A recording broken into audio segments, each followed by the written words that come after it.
Mandala art হলো একটি মহাবিশ্বের জটিল জ্যামিতিক নকশা, যেটা বৃত্তাকার হিসেবে অঙ্কিত করা হয়। হিন্দু ও বৌদ্ধ ঐতিহ্য থেকে এর সৃষ্টি হয়েছে। এই ধরনের চিত্র আধ্যাত্মিক ও ধ্যানের উদ্দেশ্যে ব্যবহৃত হয়, যেটা সম্পূর্ণ জীবনের চক্রাকার প্রকৃতির প্রতীক। মান্ডালা শব্দটির অর্থ হলো বৃত্ত। এগুলিতে জটিল নিদর্শন রয়েছে, প্রায়শই প্রতিসম, একটি কেন্দ্রীয় বিন্দু থেকে বিকিরণ করে, যা একটি দৃশ্যত আকর্ষণীয় ও ধ্যানের অভিজ্ঞতা তৈরি করে।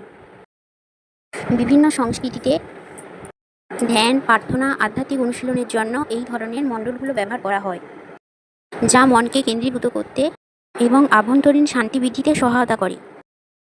শিল্প ও গণিতের অধ্যাপক ফার্নান্দো বোনাফিনি কেবল আনন্দের জন্যই তিনি মান্ডালা শিল্প শুরু করেছিলেন।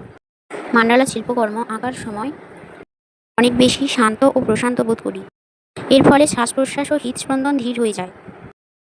মূলত মান্ডালা শিল্প মহাবিশ্বে অন্বেষণ, নিজের অন্তরের সাথে সংযোগ স্থাপন এবং ভারসাম্য এবং সাদৃশ্য খুঁজে পাওয়ার জন্য এটি দৃশ্যমান।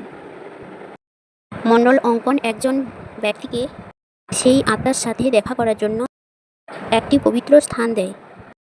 ভারতীয় উপমহাদেশের হিন্দু ও বৌদ্ধ শিল্পকলায় মণ্ডল সবচেয়ে বেশি দেখা যায়।